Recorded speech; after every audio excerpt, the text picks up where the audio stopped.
Welcome to bKash IQ. উচ্চ মাধ্যমিক চতুর্থ semester last and final suggestion তোমাদের সামনে উপস্থিত করা হলো রচনা লেখার পদ্ধতি, যেখানে তোমাদের 10 নম্বর রয়েছে। সর্বশেষের দিকে কিন্তু এই রচনাটা পাবে, অর্থাৎ জীবনীমূলক রচনার কথা বলছি আমি। কারোর জীবনী মুখস্থ করতে হবে না। এইখান থেকে ওইখান থেকে বিভিন্ন জায়গা থেকে বিভিন্ন রকমের মতন তুমি রচনা পাবে। কেউ বলবে সৈয়দ মুজতবা আলী বলো, কেউ বলবে এপিজে আব্দুল কালাম পড়ো, কেউ বলবে বিদ্যাসাগর পড়ো, কেউ বলবে সুভাষচন্দ্র বসু, কেউ বলবে আর কি মহাশ্বেতা দেবী পড়ো, রবীন্দ্রনাথ পড়ো, তোমার স্বামীজি পড়ো। সবাই সব রকমের মতো বলতে পারে। আমার কাছে শেষ কথা হচ্ছে বিকাশ সাহেবের কাছে, এই ফরম্যাটটা তুমি মুখস্থ করে যাও, চোখ বন্ধ করে তুমি লিখে এসো। কীরূপভাবে থাকবে কোশ্চেনটা দেখে নাও একটুখানি। এই যে দেখতে পেয়েছো, এটা 2022 সালে কোশ্চেন এসেছিলো। ঠিক আছে, কি আছে? সৈয়দ মুজতবা আলী এসেছিলো তোমাদের। জন্ম আছে, পিতা আছে, শিক্ষা আছে, সমস্ত কিছু কিন্তু অ্যাড করে দিবে। কর্মজীবন আছে, গ্রন্থ আছে, সমস্ত কিছু যেই যেই পয়েন্টগুলো ওরা দিবে সেই পয়েন্টগুলো কিন্তু আমরা অ্যাড করব। ঠিক আছে, 10 নম্বর আমার কেন অ্যাটেন্ড করবো না? মিনিমাম যদি হাতের লেখা ঠিকঠাক থাকে, এটাকেই যদি কপি করে লিখে আসো, মিনিমাম 8 থেকে 10 তুমি পেয়ে যাবে, 100% পেয়ে যাবে। ঠিক আছে, 8 থেকে 10 তুমি পেয়ে যাবে, কিন্তু 100% তুমি পেয়ে যাবে। ঠিক আছে, জাস্ট ভালো করে লিখে আসতে হবে। চলো কী কী লিখতে হবে, কেমন কী লিখতে হবে, সমস্ত কিছু বলে দিচ্ছি আজকের এই ক্লাসের মধ্যে। দেখো, তার আগে একটা কথা বলছি, যারা বিকাশ সাইকোতে নতুন ভিজিট করছো ইউটিউব চ্যানেলে, অবশ্যই সাবস্ক্রাইব করে নিও। দেখো, একটা ভিডিও বানাতে ভীষণ একটা সময় লাগে, বুঝতে পেরেছো? টাইপিং করতে হয়, এডিটিং করতে হয়, তারপরে কিন্তু তোমাদের হাতে পৌঁছাতে পারছে। তোমাদের কাছে কিছুই চাই না, একটুখানি সাবস্ক্রাইব, শুধু একটা ক্লিক করে দাও, আর কিছুই লাগবে না, একটুখানি ভালোবাসো। ঠিক আছে, অবশ্যই সাবস্ক্রাইব করে দিও। চলো স্টার্ট করবো। প্রথমত দেখো, তোমাদের এই মতন করে কিন্তু জীবনীমূলক রচনাটা থাকবে, যেমন নারায়ণ গঙ্গোপাধ্যায় 2018 সালে দিয়েছে। প্রত্যেকটা কোশ্চেন কিন্তু আমাদের কাছে আছে। 2017 সালে দেখবে মহাশ্বেতা দেবী আছে, এবং 2025 সালেও কিন্তু মহাশ্বেতা দেবী এসেছিল। ঠিক আছে, তো এই মতন করে কোশ্চেনগুলো থাকবে তোমার। দ্বিতীয় কথা হচ্ছে কি, মানে শেষের দিকে কিন্তু, সর্বশেষের দিকে কিন্তু কোশ্চেনটা থাকবে। ঠিক আছে, আর এটাকে লেখার পদ্ধতি কীভাবে আছে সমস্ত কিছু বলে দিচ্ছি। দেখো, প্রথমত আমরা ভূমিকা অ্যাড করবো। কি আছে? বাংলা ও ভারতীয়। বাংলা ও ভারতীয় ইতিহাসে অমুক, এই যে অমুক আছে না শব্দটা, অমুক আবার কপি করবে না, জিনার নাম থাকবে। ধরে রাখো কি আছে, কথার কথা বলছে, মহাশ্বেতা দেবী দিয়েছে 2017 সালে, নারায়ণ গঙ্গোপাধ্যায় দিয়েছে 2018 সালে। তো কী বলবে যে এই যে মানে রচনার নাম, যে উপরেই কিন্তু হেডিংটা দেখতে পাবে নামটা, তো এই কী করবে এখানে, তো অমুকের নামটা ওখানে মানে ধরে রাখো নারায়ণ গঙ্গোপাধ্যায় নামটা অ্যাড করে দিলে। একজন বিশিষ্ট স্মরণীয় ব্যক্তি, তার জীবন ও কর্ম কেবল একটি ব্যক্তিগত সাফল্যের কাহিনী নয়, বরং সমগ্র সমাজ ও জাতির জন্য একজন মূল্যবান শিক্ষার ভাণ্ডার। তিনি তার চিন্তা ও কর্ম আদর্শের মাধ্যমে মানুষের মন গভীরভাবে প্রভাব করেছেন। বাস, আর কিছুই নাই। দুবার পড়লেই তুমি মুখস্থ করতে পারবে। এতটা তুমি পড়ছো, মিনিমাম তোমাকে 2 নম্বর এখানে দিতেই হবে। এতগুলো শব্দ আছে, 2 নম্বর তোমাকে দিতে হবে। আমি সবচেয়ে যদি নর্মালি মেনে নিলাম 2 নম্বর নয়, আমি 1 নম্বরই এখানে ধরলাম। ঠিক আছে, 10-এর মধ্যে 10 কী করে পাওয়া যায়? পয়েন্ট আকারে লিখবে। এরপর চলে আসবে জন্ম ও পরিচয়। ঠিক আছে, এরপর চলে আসবে জন্ম ও পরিচয় বলে দেখবে, জন্ম ও পরিচয় বলে লেখা আছে। ঠিক আছে, জন্ম পরিচয় বলে শেষের দিকে কিন্তু নিচে লেখা আছে। তো জন্ম পরিচয় বলে অমুকের জন্ম, তার মানে কি আছে? সৈয়দ মুজতবা আলী বা মহাশ্বেতা, যেটা আসবে আর কি, অমুকের জন্ম মানে সৈয়দ মুজতবা আলীর জন্ম হয় অমুক খ্রিস্টাব্দে। কথার কথা বলছি তোমাদের 2026 সালে। এক্সাম্পল বললাম, কিন্তু এখানে দেখো সমস্ত সালটার লেখা আছে। ঠিক আছে, এই যে দেখো, এই যে সমস্ত সালগুলো, এইগুলোই জাস্ট কপি করবে, আর কিচ্ছু করতে হবে না। করিমগঞ্জে পিতার নাম কি ছিল, এটা ছিল। ঠিক আছে, কিচ্ছু করতে হবে না, জাস্ট কপি করো, আর কিছু না। আমি তোমাদেরকে বোঝানোর জন্য জাস্ট কপি করলাম যে 2026 সালে তিনি জন্মগ্রহণ করেছিলেন। অমুক স্থানে, কোথায়? ধরে রাখো যাদবপুর, কলকাতা যাদবপুরে তিনি জন্মগ্রহণ করেছিলেন, এই মতন বলে দিবে। ঠিক আছে, বা ধরে রাখো শান্তিনিকেতনে তিনি জন্মগ্রহণ করেছিলেন। কথার কথা বলছি তোমাকে। ঠিক আছে, সমস্ত কিছু কিন্তু দেখো, নিচের দিকে দেখেছো তো, করিমগঞ্জে ছিল, তাই না? তার পিতার নাম কি ছিল? তার পিতার নাম ওখানে দেখো নিচের দিকে লেখা আছে, আমি এখান থেকে দেখে দিচ্ছি, সৈয়দ সিকান্দার আলী। তাহলে তার পিতার নাম ছিল কি? সৈয়দ সিকান্দার আলী। ব্যাস, হয়ে গেছে। দাঁড়িয়ে দেবে আবার। তারপরে কি লিখবে? তার পিতা ও মাতা দুজনে তার চরিত্র গঠনের জন্য ভূমিকা পালন করে পরিবারে। একদম সম্পূর্ণ হুবহুভাবে কপি করবে, আর কিছু করতে হবে না, খুব সহজ আছে, একদম একদম সহজ আছে, কিছু করতে হবে না, জাস্ট কপি করলে একদম। ঠিক আছে, তাহলে দেখো এতগুলো আবার লেকচার, প্রত্যেকটা পয়েন্ট কিন্তু 2 নম্বর কিন্তু আসার যোগ্য, 2 নম্বর পাওয়ার যোগ্য। আমি সবচেয়ে কম ধরছি, আমি এখানে 1 নম্বর আমাকে দিল, এখানে 1 নম্বর দিল, এখানে 2 নম্বর হলো। শিক্ষা জীবন আছে, এখানে আমাকে 1 নম্বর দিল। এখানে দেখো শিক্ষা জীবন কতগুলো আছে, দেখো শিক্ষা জীবন কতগুলো আছে, 1 2 3 4 5 6, 6টা লাইন আছে না? 6টা লাইনটা অনেক কপি করবো ওখানে। দেখো, শৈশব থেকেই অমুক ছিলেন, মানে তোমার ওই নামটা লিখবে যার দিয়েছে, নারায়ণ গঙ্গোপাধ্যায় বা রবীন্দ্রনাথ বা ধরে রাখো মহাশ্বেতা দেবী, যা দিয়েছে আর কি। ঠিক আছে, কৌতূহলে মেধাবী ছিলেন। প্রাথমিক ও মাধ্যমিক শিক্ষা লাভ করেন অমুক স্থানে। দেখো, এই অমুক লেখা আছে, অমুক বিদ্যালয়ে। ঠিক আছে, তার মানে ধরে রাখো এবিসি বিদ্যালয়ের নাম। ঠিক আছে, প্রাথমিক ও মাধ্যমিক শিক্ষা লাভ করেন, বা প্রাথমিক এই মতন যদি দেখতে পাও যে প্রাথমিক শিক্ষা লাভ করেন এ নামক স্কুল থেকে, এবং তিনি বলতে পারো যে মধ্যশিক্ষা, এটা বলতে পারো যে মাধ্যমিক পাশ করেন, মধ্যশিক্ষা লাভ করেন তিনি বি নামক স্কুল থেকে, এই মতন যদি দেয়। ঠিক আছে, পরবর্তীকালে তিনি উচ্চশিক্ষার জন্য অমুক কলেজে ভর্তি হন। অমুক কলেজে, দ্যাট মিনস ধরে রাখো কলেজের নাম হচ্ছে XYZ। সমস্ত কিছু লেখাই থাকবে, ঠিক আছে, সমস্ত কিছু লেখা আছে এখানে।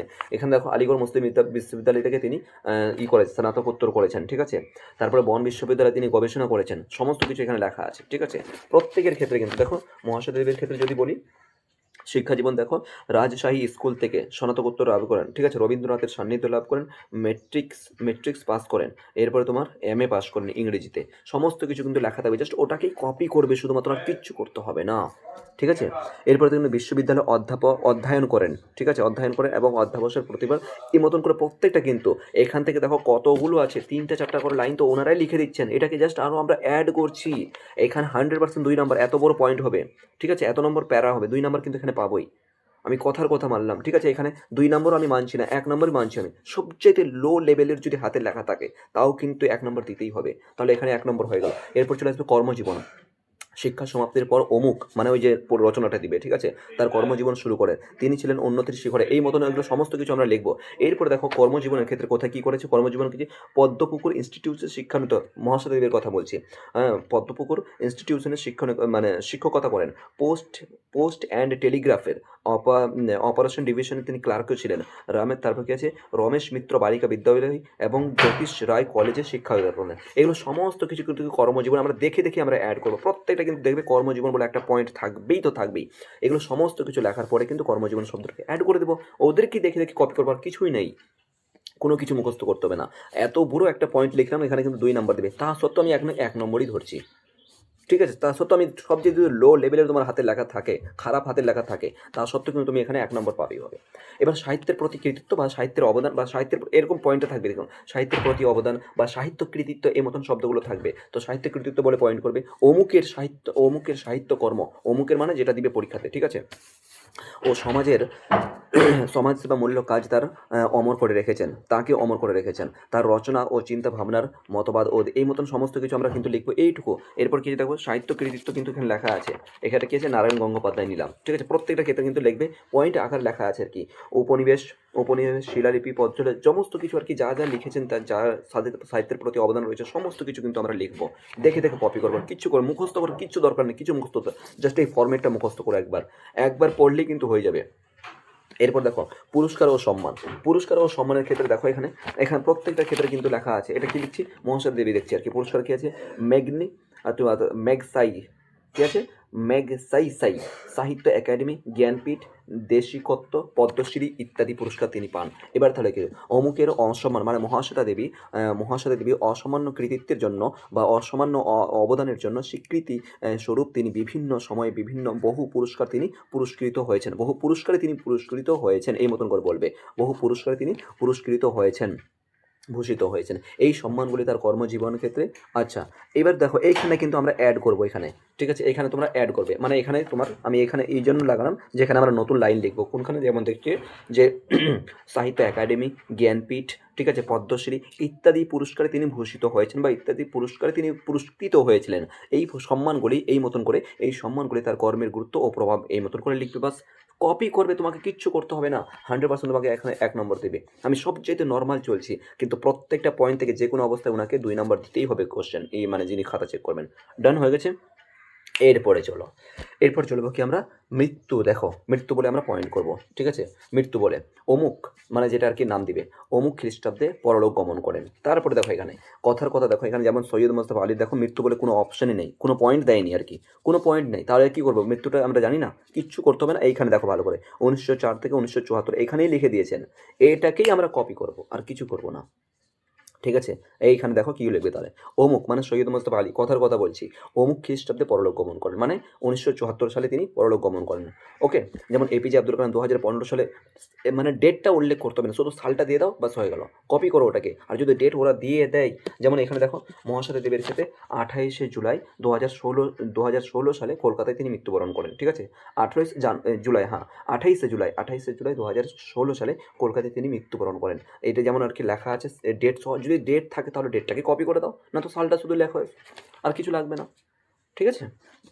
পরলোক গমন করেন, তার মৃত্যু যে জাতির জীবনে এক অপূরণীয় ক্ষতি হলেও তার আদর্শ কর্ম আজও মানুষের মনে প্রেরণা জাগায়। ওকে, নেক্সট হলো, এরপর কি লিখবো, উপসংহার লিখবো। এখানে কিন্তু আমরা 1 নম্বর হয়ে গেল আবার, ঠিক আছে।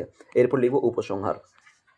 সব মিলিয়ে বলা যায় যে অমুক ছিলেন, মানে ওই ওনার আর কি নাম, অমুক ছিলেন একজন সাহিত্যকারের মহান মানুষ। তার জীবন ও কর্ম আমাদের শিক্ষা দেয় কিভাবে কিভাবে আদর্শ নিষ্ঠা মানবিক মাধ্যমে সামাজিক আলোকিত করা যায়। ভবিষ্যৎ প্রজন্ম তার জীবন থেকে চিরকাল অনুপ্রেরণা লাভ করবে। ঠিক এরকমভাবেই কিন্তু আমরা এটা কমপ্লিট করব। ঠিক আছে, আমি সবচাইতে লো নাম্বার আমি ধরছি, সবচাইতে কম নাম্বার ধরছি। তাহলে আমি আরেকবার কাউন্ট করছি এখানে, যদি আমাকে 1 নম্বর দেয়, সরি 1 নম্বর ভূমিকা, ঠিক আছে? 1 নম্বর, তারপর 2 নাম্বার, তারপর দেখো 3 নাম্বার শিক্ষা জীবন, 4 নাম্বার কর্মজীবন, তারপর কি আছে সাহিত্য কৃতিত্ব 5 নাম্বার, পুরস্কার 6 নাম্বার, মৃত্যু 7 নাম্বার, উপসংহার 8 নাম্বার। তোমাকে যদি আমি 1 নাম্বার করে ধরি, টোটাল তোমার 8 নাম্বার তো এরকমই হয়ে গেল। 8 নাম্বার তোমার এরকমই। দেখো, একটা কথা মাথায় রাখবে, কিছু না পাওয়ার চেয়ে কিছু পাওয়া ভালো, জানো তো? কিছু না পাওয়ার চেয়ে কিছু ভালো পাওয়া ভালো। তো তোমার কাছে যখন একটা সরি ফরম্যাট আছে, তোমার কাছে যখন একটা লেখার অপশন আছে, তো তুমি লিখে আসবে না কেন? অবভিয়াসলি লিখে আসবে। তুমি যদি এখানে 8 না পেয়ে যদি 5 পাও, সেটাও তো তোমার সৌভাগ্য। তুমি 10-এর মধ্যে 5 পাচ্ছ, সেটাও তো তোমার সৌভাগ্য। তুমি ছেড়ে আসছো না, কোশ্চেনটাকে অ্যাটেন্ড করছো। আমি ওই জন্য প্রত্যেকটা স্টুডেন্টকে আমি বলি, যেরকমই হয়ে যাক না কেন, কোশ্চেন কিন্তু অ্যাটেন্ড করবে।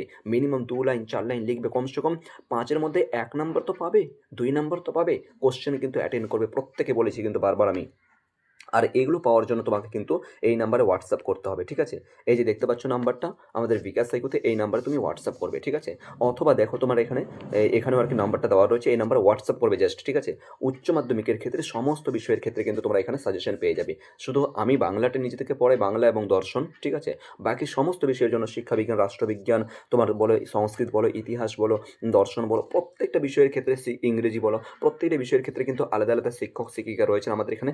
স্কুল বোর্ড এবং মাদ্রাসা বোর্ড উভয় বিষয় কিন্তু নোটস এবং ক্লাস প্রোভাইড করা হয় ক্লাস 11 এবং 12-এর জন্য। ঠিক আছে, তোমরা চাইলে কিন্তু এই পিডিএফটা পেতে গেলে অথবা অন্যান্য নোট পেতে গেলে, বলতে গেলে প্রত্যেকটা বিষয়ের নোট কিন্তু খুব ইউনিকভাবে তৈরি করেছি আমরা। এর যেরূপভাবে যদি এক্সাম্পল বলি, কেন এলো না থেকে মাত্র একটাই নোট, প্রার্থনা থেকে মাত্র একটা নোট, প্রশ্ন যেরকমই আসুক না কেন, একটাই মাত্র নোট, একটাই নোট মুখস্থ করে যাও, আর কিছু না। প্রশ্ন যেভাবে আসুক না কেন, কিন্তু হ্যাঁ, নোটগুলো লেখার পদ্ধতি আছে, কীভাবে লিখতে হবে সমস্ত কিছু কিন্তু লাইভ ক্লাসের মধ্যে শিখিয়ে দেওয়া হয়। গুগল মিট অ্যাপের মাধ্যমে ক্লাসও করানো হয়। ঠিক আছে, তো সমস্ত কিছু যদি আর কি হোয়াটসঅ্যাপে যদি নোট লাগে, তাহলে সেক্ষেত্রে কিন্তু এই নাম্বারে হোয়াটসঅ্যাপ করবে। ঠিক আছে, অল দ্য বেস্ট। ভালো করে পড়াশোনা করো, ভালো করে রিভিশন করো। সামনে কিন্তু তোমার বোর্ডের পরীক্ষা চলে আসছে, আর মাত্র কয়েকটা মুহূর্ত বা কয়েকটা দিন। ঠিক আছে, all the best, thank you so much. হ্যাঁ, সাবস্ক্রাইব করতে ভুলো না।